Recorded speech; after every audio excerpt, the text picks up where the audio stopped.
Hi dears, അപ്പോൾ എല്ലാവർക്കും നമ്മുടെ ചാനലിലേക്ക് സ്വാഗതം. നമ്മുടെ ഇന്നത്തെ വീഡിയോ നമ്മൾ ഗ്ലോബൽ വില്ലേജ് കാണാൻ പോയ ആ ഒരു വീഡിയോ ആണ് കേട്ടോ നമ്മുടെ കൂട്ടുകാർക്ക്. അപ്പോൾ നമ്മൾ ദുബായിലെ ഗ്ലോബൽ വില്ലേജ് കണ്ടുകൊണ്ടിരിക്കുമ്പോൾ അതിൻ്റെ കുറച്ച് ഭാഗങ്ങൾ നമ്മുടെ കൂട്ടുകാർക്കായിട്ട് നമ്മൾ ഷെയർ ചെയ്യണം. അപ്പോൾ എല്ലാവരും നമ്മളെ സപ്പോർട്ട് ചെയ്തോളോ. അപ്പോൾ നമുക്ക് വീഡിയോയിലേക്ക് പോകാം. അപ്പോൾ ഇവിടെ ഈ ഗ്ലോബൽ വില്ലേജിൽ നിന്ന് നമ്മൾ കേട്ടിട്ടല്ലേ ഉള്ളൂ. അപ്പോൾ അത് നേരിട്ട് കാണാനുള്ളൊരു ഭാഗ്യം നമുക്കങ്ങനെ ഉണ്ടായി. അപ്പോൾ അതിൻ്റെ ഓരോരോ പല പല രാജ്യങ്ങളുടെ സ്റ്റാളുകളാണ് ഒരു സർക്കിൾ പോലെ ഇങ്ങനെ അറേഞ്ച് ചെയ്തിട്ടുള്ളത്. അപ്പോൾ നമ്മൾ ആദ്യം കണ്ടത് നമ്മളിങ്ങനെ കുറേ വളമാല അങ്ങനത്തെ കുറേ സംഭവങ്ങൾ, ഡ്രസ്സുകൾ, അങ്ങനത്തെ കുറേ സംഭവങ്ങളൊക്കെയാണ് കണ്ടത്. അപ്പോൾ നമുക്ക് ഇഷ്ടമുള്ളത് നമുക്ക് വാങ്ങാം, അതുപോലെ തന്നെ നമുക്ക് കാണാൻ പ്രത്യേകിച്ച് ഒന്നുമില്ല, അപ്പോൾ അത് കാണാം. അങ്ങനെ നമ്മളത് കണ്ടുകൊണ്ട് ഇങ്ങനെ നടക്കുകയാണ്. അപ്പോൾ പുതുമയുള്ള കാര്യങ്ങളാണ് ഞാൻ നമ്മുടെ വീഡിയോയിൽ ഉൾപ്പെടുത്തിയിട്ടുള്ളത് കേട്ടോ. അപ്പോൾ കൂടുതൽ നട്ട്സുകളുടെ വെറൈറ്റീസ് കണ്ടു, പിന്നെ ക്യൂട്ടായിട്ടുള്ള കുറേ സംഭവങ്ങൾ, ഗിഫ്റ്റ് ബോക്സുകൾ, അതുപോലെ തന്നെ ഓർണമെൻറ്റ്സ് കീപ്പ് ചെയ്യുന്ന കുറേ ബോക്സുകൾ, പിന്നെ നമ്മൾ അലങ്കാരത്തിന് ഉപയോഗിക്കുന്ന പല സംഭവങ്ങൾ അങ്ങനെ കണ്ടു. അങ്ങനെ ഞങ്ങളെല്ലാ കാഴ്ചകളും കണ്ട് ഓരോ രാജ്യങ്ങളുടെ പേരുകളൊക്കെ ഇങ്ങനെ വായിച്ച് നോക്കി നമ്മളിങ്ങനെ മുന്നോട്ട് പോയിക്കൊണ്ടിരിക്കുകയാണ്. പിന്നെ മെയിനായിട്ട് ഫുഡുകൾ കഴിക്കാനാണ് തോന്നുന്നു മെയിനായിട്ട് ഇവിടെ ആളുകൾ വന്നുകൊണ്ടിരിക്കുന്നത്. ഒരു പ്രാവശ്യം ഒരു ട്രിപ്പിൽ പല പ്രാവശ്യം വരുന്നവരെ ഞങ്ങളവിടെ കണ്ടുമുട്ടിയിട്ടുണ്ട്. പിന്നെ അവിടെ താമസിക്കുന്നവരും വന്നു പോകുന്നതാണ്. നമ്മളിപ്പം ഏപ്രിൽ ലാസ്റ്റാണ് നമ്മൾ അവിടെ എത്തിയിട്ടുള്ളത്. അത് ഏതാണ്ട് അവസാനിക്കാറായി എക്സിബിഷൻ. അപ്പോൾ ഫുഡിൻ്റെ ഓരോ വെറൈറ്റീസും ഷിജോ ആൻസി നമുക്ക് മേടിച്ച് തരുമ്പോൾ അതിങ്ങനെ അതിൻ്റെ കാര്യങ്ങളൊക്കെ എങ്ങനെയാണ് അതിൻ്റെ ടേസ്റ്റ് ഒന്ന് ടേസ്റ്റ് ചെയ്യേണ്ടതാണെന്ന് പറഞ്ഞിട്ട് സ്പെഷ്യലായിട്ട് നമുക്ക് പറഞ്ഞ് എക്സ്പ്ലെയിൻ ചെയ്ത് തന്നിട്ടാണ് നമ്മൾ ഓരോ ഫുഡും നമ്മൾ ടേസ്റ്റ് ചെയ്യണത്. അപ്പോൾ മാംഗോൻ്റെ ആ സംഭവം കഴിക്കുമ്പോൾ സിൻഡയ്ക്ക് അതിനുള്ള ഐസ്ക്രീമാണ്, നല്ല തണുപ്പാണ് കഴിച്ച് നോക്കുമ്പോൾ. ഞാനൊക്കെ ലേശാണ് അതൊന്നും ടേസ്റ്റ് ചെയ്ത് നോക്കിയത്, പറ്റുന്നില്ല. പിന്നെ എഡ്രീം വാങ്ങിയതാണ് ഈ റെഡ് പേരയ്ക്ക. അപ്പോൾ അതും നമ്മൾ ടേസ്റ്റ് ചെയ്തു. റെഡിൻ്റെ ഗുട്ടൻസ് എന്താണെന്നുള്ളത് എനിക്കറിയില്ല എന്താണെന്ന്, അത് നമുക്ക് അറിയില്ലല്ലോ അതിനെ പറ്റിയിട്ട്, നമ്മൾ ചോദിച്ചില്ല. പിന്നെ അടുത്ത സംഭവം ഈ ബ്രെഡിൻ്റെ ഉള്ളിൽ ചീസും ഐസൊക്കെ മിക്സ് ചെയ്തിട്ടുള്ള ഒരു സംഭവമാണത്. അത് ഉണ്ടാക്കണ പ്രോസസ്സ് ചെറുതായിട്ട് ഞാനൊന്ന് എടുത്തു. ഈ ഗ്ലാസിൻ്റെ ഉള്ളിൽ കൂടെ ആയതുകൊണ്ട് നമുക്കത് മുഴുവൻ അങ്ങോട്ട് ക്ലിയർ അല്ല കാണാനായിട്ട്, എന്നാലും നല്ല ടേസ്റ്റുള്ള ഒരു സംഭവമാണ്. അതും ചീസാണ് കേട്ടോ, ഫുൾ ചീസാണ് അതിൽ. അപ്പോൾ ഒരു ബോക്സ് നിറച്ച് വാങ്ങിയാൽ തന്നെ നമുക്ക് എല്ലാവർക്കും അത് ടേസ്റ്റ് ചെയ്യാനായിട്ട് ഇഷ്ടപ്രകാരം ഉണ്ടായിരുന്നു. അവിടെ നിന്ന് തന്നെ വേറെ അതിൻ്റെ തൊട്ടപ്പുറത്ത് വേറൊരു മാംഗോസൊക്കെ കഷ്ണങ്ങളാക്കി ഇങ്ങനെ ഇട്ടിട്ട് അതിൽ കുറച്ച് സോസുകൾ, പലതരം സോസുകളൊക്കെ ഒഴിച്ച്, എന്താണ് ആ സോസുകളെന്നൊന്നും നമുക്ക് മനസ്സിലാവില്ല, പക്ഷേ ആ സോസാണ് അതിന് ടേസ്റ്റ് കൊടുക്കുന്നതെന്ന് തോന്നുന്നു. കുഞ്ഞു കുഞ്ഞു കഷ്ണങ്ങളാക്കിയിട്ട് മാംഗോസ് ഇട്ടിട്ട് അതും നല്ല അടിപൊളി ടേസ്റ്റായിരുന്നു. ഒരു ബോക്സ് നിറച്ചുണ്ട്, നമുക്ക് എല്ലാവർക്കും ടേസ്റ്റ് ചെയ്യണമെങ്കിൽ അങ്ങനെ ഒരുപാട് ഐറ്റംസ് അല്ല ഇവിടെ നിറച്ച് കിട്ടുന്നത്.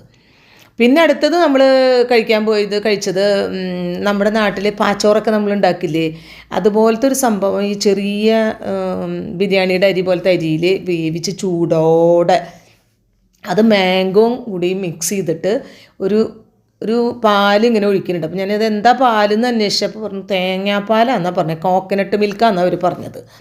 അപ്പോൾ അതും നല്ല ടേസ്റ്റ് ഉണ്ടായിരുന്നു. പിന്നെ അടുത്തത് നമ്മൾ കടന്നത് എൻ്റർടൈൻമെൻറ്റിനാണ്. അപ്പോൾ പിള്ളേർക്കും ഒക്കെ അങ്ങനത്തെ സംഭവങ്ങളിലൊക്കെ കയറണമെന്ന് ആഗ്രഹമുണ്ട്. അവർ കയറി, നമ്മൾ കാഴ്ചക്കാരായിട്ട് നിന്നു.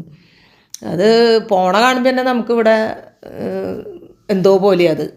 പിന്നെ ഒരു റൗണ്ട് പോലെ നിറച്ച് ചെയറായിട്ടൊരു സംഭവത്തിൽ കയറി പോകണം കേട്ടോ. എനിക്കൊന്നും അത് വീഡിയോ എടുക്കാൻ തന്നെ പറ്റില്ല, അത്രയും സ്പീഡിൽ അത് പോകുന്നത്. പറയണ നേരം കൊണ്ട് അത് മുകളിലേക്ക് എത്തി. അവിടുന്ന് ഡിം എന്ന് പറഞ്ഞിട്ട് അത് പെട്ടെന്ന് താഴത്തോട്ടും വന്നു. അത് താഴത്തോട്ട് കുറച്ച് വന്നു കഴിയുമ്പോൾ പിന്നെ സ്ലോ ആയി. അപ്പോൾ ശരിക്കും പറയണെങ്കിൽ ഞങ്ങൾ ഇവിടെ നിന്നിട്ട് പേടിച്ച് പോയി. സിൻ്റെ ശരിക്കും കിളി പോയിട്ടാണ് വരണേ.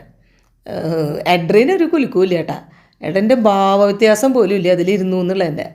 അന്നയ്ക്ക് കുറച്ചൊരു ചിരി വരുന്നുണ്ട്, ഇങ്ങനെയൊക്കെ ഒരു എക്സൈറ്റ്മെൻറ്റിൻ്റെ ആണെന്ന് തോന്നുന്നു. എന്തായാലും അതും അടിപൊളിയായി, അവരെ ആസ്വദിച്ചു. പിന്നെ അച്ചുവിന് ഇരിക്കണമെന്ന് പറഞ്ഞു ഈ ഊഞ്ഞാലിൽ. അപ്പോൾ അച്ചുവിന് കൂട്ടാരെങ്കിലും വേണം, തന്നെ വിടാൻ പറ്റില്ലല്ലോ. അപ്പോൾ അച്ചുവിൻ്റെ അമ്മ തന്നെ പേരായിട്ട് പോയി. അങ്ങനെ ശരിക്കും പറയണേ പിള്ളേരുടെ ഒപ്പം സിൻഡിയാണ് ശരിക്കും ഇങ്ങനത്തെ എൻ്റർടൈൻമെൻറ്റ് ഫുള്ള് യൂസ് ചെയ്തതും അത് ആസ്വദിച്ചതും. പിന്നെ എന്ത് പറയണോ അതൊക്കെ സിൻഡ പറയണതൊക്കെ ചെയ്ത് കൊടുക്കാൻ അങ്കിളും ആൻറ്റും റെഡിയാണ്. അതാര് പറഞ്ഞാലും ചെയ്ത് കൊടുക്കാൻ റെഡിയാണ്. അത്രയും ലവബിളാണ് രണ്ട് പേരും. പിള്ളേരും അതട്ടെ. ഇത്രയും ഇങ്ങനെ ഒരു നല്ലൊരു ഫാമിലി ഞാൻ കണ്ടിട്ടില്ല. പിന്നെ ദേ ഈ ഒരു സാധനം ഞാൻ വേണ്ടാന്ന് പറഞ്ഞതാണ്. പക്ഷേ അതും ടേസ്റ്റ് ചെയ്ത് നോക്ക് ആൻറ്റി എന്ന് പറഞ്ഞിട്ട് അതും വാങ്ങി ടേസ്റ്റ് ചെയ്ത് നോക്കി. ഇത് തായ്ലൻഡോ അങ്ങനെ എന്തോ സ്ഥലത്തത്തെ എന്തോ ഒരു സംഭവമാണ്. അതൊക്കെ എങ്ങനെ കോല് പോലെ ഒരു സാധനം ഒരു മെഷീനിൽ വന്ന് കട്ട് ചെയ്തു, അത് എണ്ണയിൽ പൊരിച്ചെടുത്തു. അത് കഴിഞ്ഞിട്ട് സോസ് ഒരു ചോക്ലേറ്റും അങ്ങനെ 2 തരം സോസ് ഉണ്ട്, അതിൽ ഡിപ്പ് ചെയ്തിട്ടാണ് നമ്മളിത് കഴിക്കുക. അത് നല്ലൊരു ടേസ്റ്റുള്ളതാണ്. പിന്നെ ഈ ഉണ്ണിയപ്പം പോലെ ഇരിക്കുന്ന സംഭവം ഒരു ട്രഡീഷണൽ ഫുഡാണെന്ന് പറയുന്നത് അവിടുത്തെ.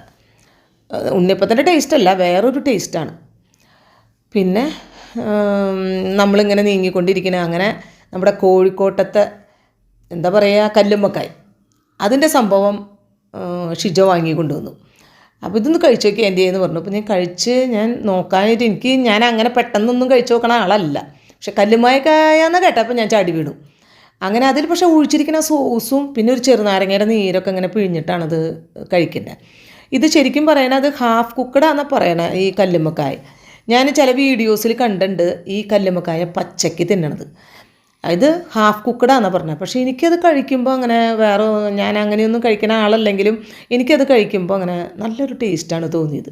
എന്തായാലും ഇതൊന്നും ഞാൻ ട്രൈ ചെയ്യണമെന്ന് വിചാരിച്ചിട്ടുണ്ട്. ആ സോസിൻ്റെ ടേസ്റ്റൊക്കെ എൻ്റെ വായിൽ ഇങ്ങനെ നിൽക്കുന്നുണ്ട്. അപ്പോൾ അതൊന്ന് നമ്മുടെ ചാനലിൽ ഞാൻ എപ്പോഴെങ്കിലും നല്ല ഫ്രഷ് കല്ലുമ്മക്കായ കിട്ടുമ്പോൾ ചെയ്യണം.